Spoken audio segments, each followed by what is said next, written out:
Swang it to the left, right, bang it to the deaf, right, the deaf, right. Nothing but the best vibe. If you love it up, and let's ride, let's ride. Wheels pon the thing, yeah, spinning like a spinner. Eating up the road now, go home for dinner. Tracks pon the streets, yeah, I'm like Mike Skinner. Nah, skin teeth with a boy, my Jenna. Hey, what's going on? It's STRANJAH, and welcome to another YouTube music production video, where my mission is to help you succeed in making music. And today we are doing a breakdown of my track Inya featuring the UK artist Fox, which appears on my Monkfruit EP. Now, I've been wanting to work with Fox for a while now. He's appeared on many modern classic drum and bass tracks, and one of my favorites is his collaboration with Dub Physics, Never Been. So shouts out to Fox for blessing this track, and thanks to the people at Worst Behavior for making this happen. And by the way, today's video is sponsored by Skillshare, but more on this later. And if you haven't heard my Monkfruit EP yet, then you can check it down in the link below. I encourage you guys to listen to Inya before going through this video. It'll give you a deeper appreciation for all the concepts and elements that I'm going to break down in this track. And for those who have checked it out, let me know what is your favorite track on my Monkfruit EP. If you want to get more content like this, make sure you hit the like, subscribe, and share buttons. Appreciate your help. Alright, without further ado, let's get right into it. Alright, so here's the track for Inya, and I wrote this in 3 sections. There's the intro, and then there's the drop. And the way I wrote the drop, I employed an A-B structure. So it's broken down into 2 sections. So we have 3 in total. So the intro. And here's part A of the drop. And here's section B, where the drop intensifies with a little more pronounced bass and the drums change up.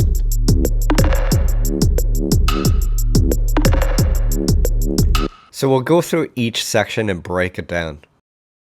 So here's the kick pattern of the track, where I use that dancehall rhythm.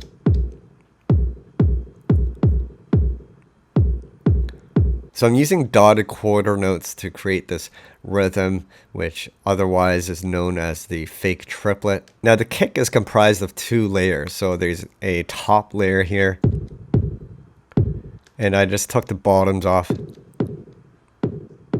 And then I added another kick for the bottom. And then I removed the tops from that bottom kick.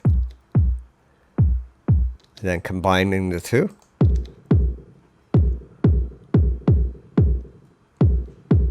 For the snare sound, I'm using a simple snap sample. I wanted a really tight, minimal sound for the drop. And that snap gave me the feel I wanted.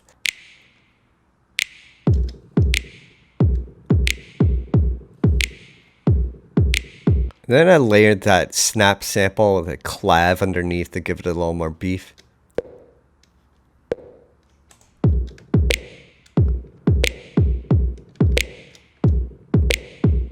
And there's just a bit of reverb to provide a little more space with that sound.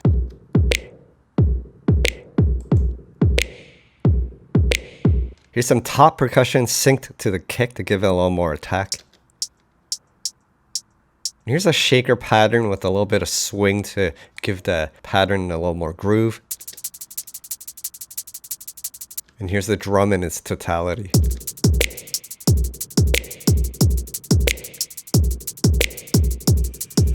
Alright, let's move on to the bass section. So when I was writing this tune, I was listening to a lot of Sicaria Sound.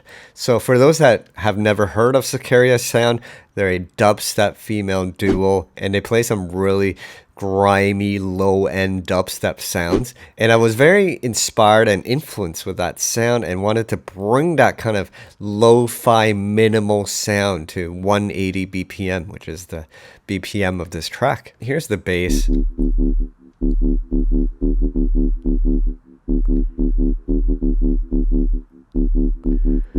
Now it also follows that dotted quarter note pattern, so it's following the kick. So I designed this bass with Massive X, and really it's using 2 waveforms. So with oscillator 1, we're using this aggro gut wavetable, which provides that top mid frequency. And then wavetable 2 provides that sub bass.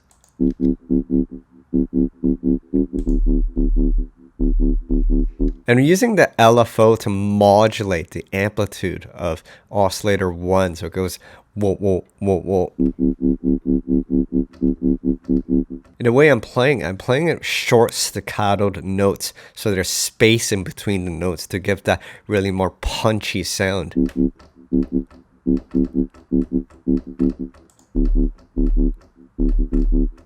So this is the sound dry, and I just added a bit of delay to make it sound a little more spacey.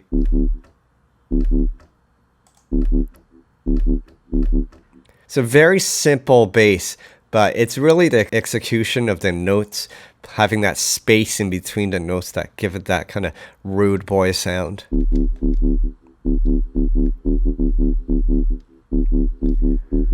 So the bass is written in a 4-bar sequence, and the first 3 bars follows a note of D, and we simply switch it up 1 note up to create that dark and minimal vibe. And you'll often find this in dark and moody tunes where the bass just changes between 2 adjacent notes, and it gives it that kind of dark vibe. Now at the 4th bar, I switch it up to an A note to change it up.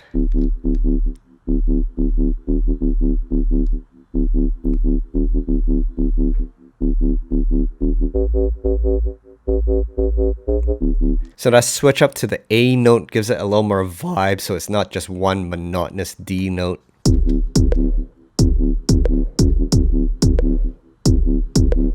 Other than that, there was just some slight multiband distortion and some EQing. So without all the processing, it would sound like this. And then with the multiband and EQ.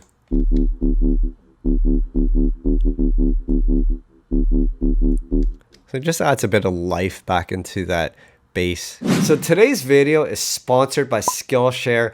I have a new beginners class up. It's my Ableton Essential Exercises level 3. And in this level, you'll be taking everything you've learned in the previous levels and bring it all together to learn more complex rhythms such as drum and bass, trap, dubstep, and even footwork. Now, for those new to Skillshare, it's an online learning community with thousands of classes to help expand your creativity as well as other passions. Some classes that I've enjoyed include Learn Piano in 30 Days by Mark Piano de Hyde, as well as Spanish for Beginners and Metodo by Peter Hanley. So there's tons of different things that you can learn on Skillshare, and I encourage you guys to explore it. As well, there's no ads, and it costs less than $10 with an annual membership. And the first 1,000 people that use my link in the description will receive a free trial of the Skillshare Premium membership. So I encourage you guys to check it out, and I'll see you at my class on Skillshare. So to add a little bit of fun and vibe to the track, I have this cheeky little synth melody. So I'm simply playing a descending 3-note pattern, and at the very end of the phrase, I change it up and play it in reverse, creating an ascending pattern.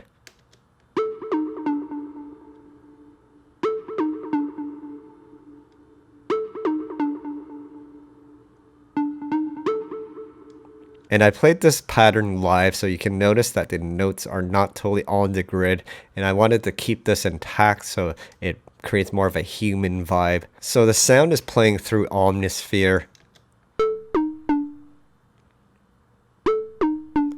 And there's a little bit of portamento glide in between the notes to create that funky, cheeky vibe. Then I've added some EQing, some echo and reverb to space it out.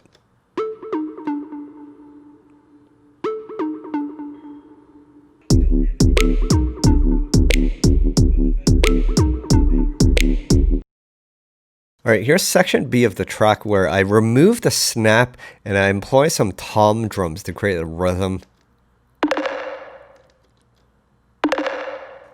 As well, I have this cleverly placed snare all the way at the end of the 2-bar section to create a kind of lazy, offbeat kind of vibe. So here's it with the kick to hear all in context.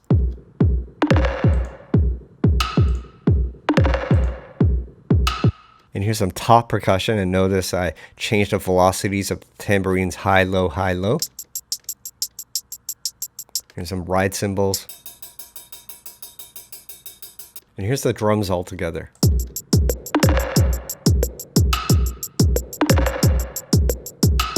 Alright, so here's section B's bass section. Now I bounced the bass down to audio to keep it sounding consistent.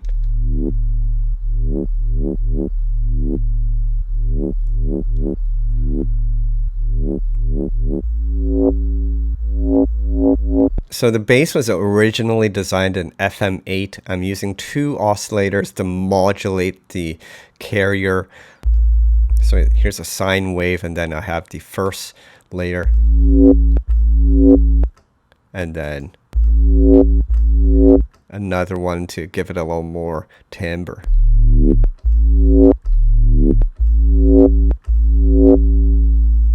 And then I have another instance of it playing a different pattern. So I'm creating a sequence within FM8's envelope.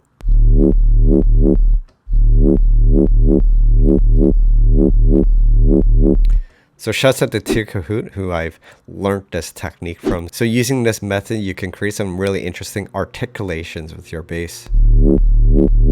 Now to add some tension in section B, I employed the synth lead that plays an ARP.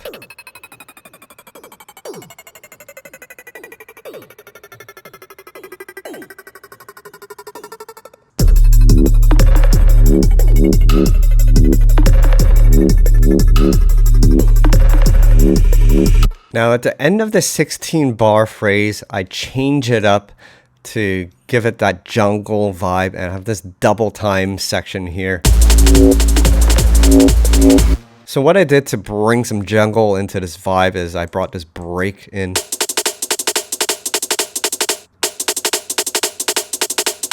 And the break I'm using, I believe it's called Trio Break. I don't know if that's the original name. I found it on the Firestorm pack by Stock and Skynet. And that's just layered with the halftime drums.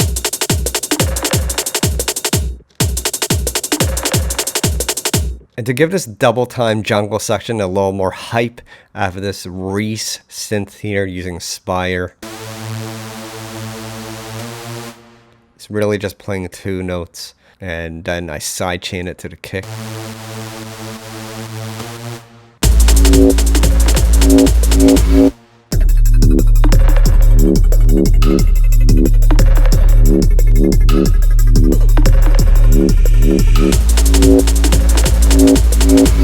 So the story of this track is that Fox wrote the lyrics to a completely different beat that I had sent them through Worst Behavior. Swang it to the left, right, bang it to the deaf, right, nothing but the best vibe, if you love it up and let's ride.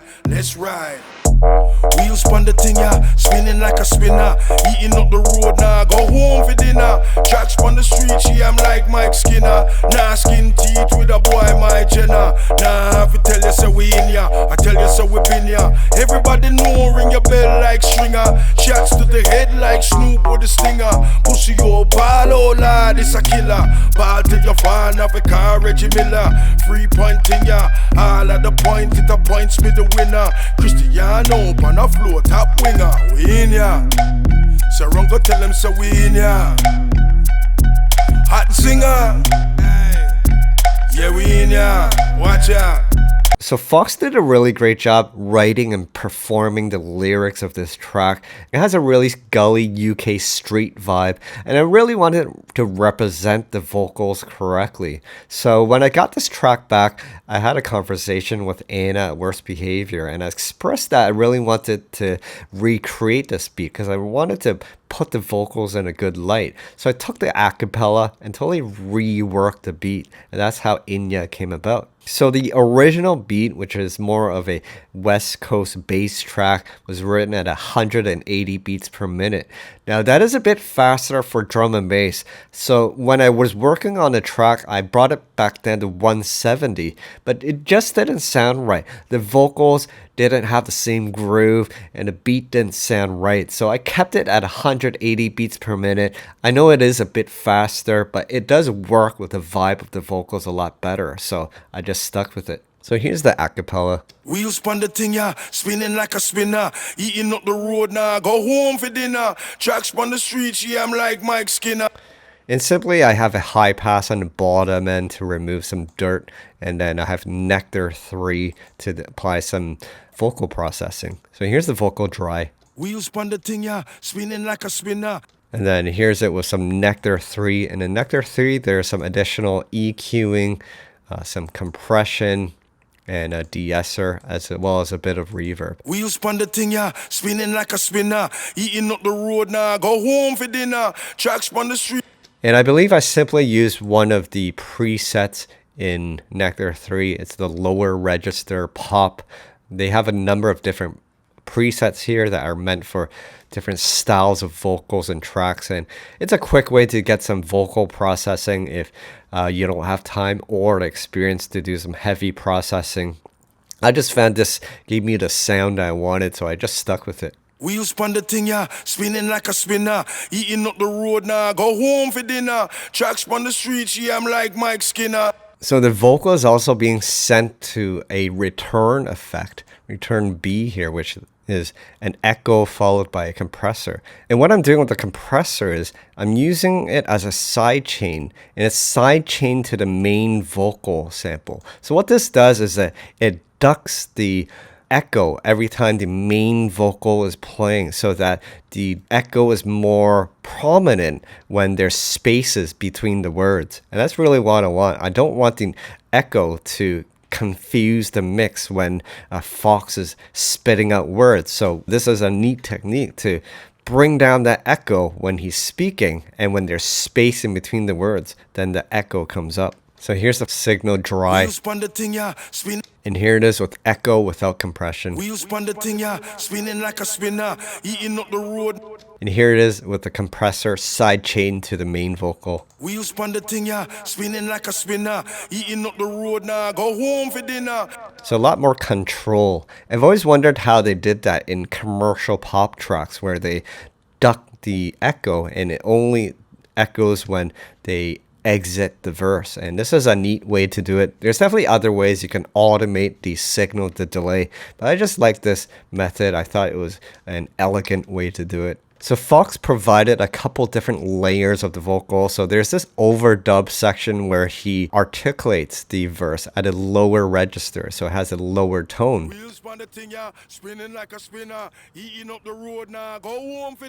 So when you double that with the main vocal, you get a little more emphasis. So here's the main vocal on its own. Wheels pon the thing, yeah, spinning like a spinner. Wheels pon the thing, yeah, spinning like a spinner. Eating up the road now, go home for dinner. Wheels pon the thing, yeah, spinning like a spinner. Eating up the road now, go home for dinner. Tracks on the streets, yeah, I'm like Mike Skinner. Nah, skin teeth with a boy, my Jenna. Nah, if I tell you so we in ya, I tell you so we been ya. So for the intro of the track, I wanted to employ a technique where we use a sound that's only used once in the entire track. And this technique is used a lot in hip hop and even R&B and other styles of pop music, where you begin the track with something completely different. So using this technique, we set the listener up in a very specific environment. And when we switch it up into the main drop, it takes the listener into a completely different space. And by doing this, this creates a really strong impact when you drop into the track. So I'm using a Juno patch and Omnisphere for that intro sound.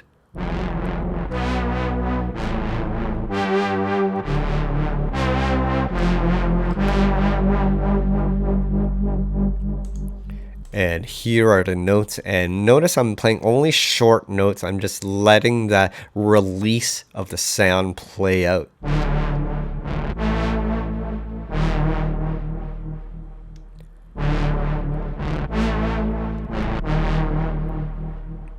And I layered that with just bits and pieces of the drum percussion.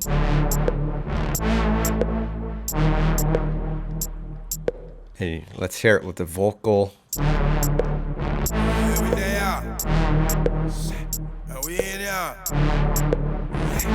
Murder. Watch out. Swang it to the left, right, bang it to the death, right, nothing but the best vibe, if you love it up, then let's ride, wheels pon the thing, yeah, spinning like a spinner, eating up the road now, go home for the... So notice how we change up that environment of the drop, and that creates more of an impact when we get into the drop. So the song follows a pretty simple structure. There's that 16-bar intro that's only heard once in the track, and then we simply move into the drop, which interchanges between that A, B, A, B. So I go from A, B, A, B, A, and then B, B, A, B, B. The arrangement just came out that way because of how the vocals were structured. Now, because I have enough different elements in terms of drums and atmospheric sounds, I'm able to keep the arrangement interesting by removing and then reintroducing different sounds as the track progresses. So that's a key, having enough pieces that you can play with when you get into that arrangement stage. So yeah, that's pretty much the track of Inya. And I really encourage you guys to listen to the full track on Spotify. It'll give you a deeper appreciation to all the elements that I speak about in this track. Alright, so that was the breakdown of my track Inya featuring Fox. I hope you guys enjoyed me going through each element and helping you understand how I wrote this track. And hopefully by breaking down my creative process, you can learn and adapt it to your style as well. And if you haven't already, you can check out my Monkfruit EP down in the link below. Alright, so that's pretty much it for today, guys. Thanks for watching. Keep practicing. I'll see you at the next video.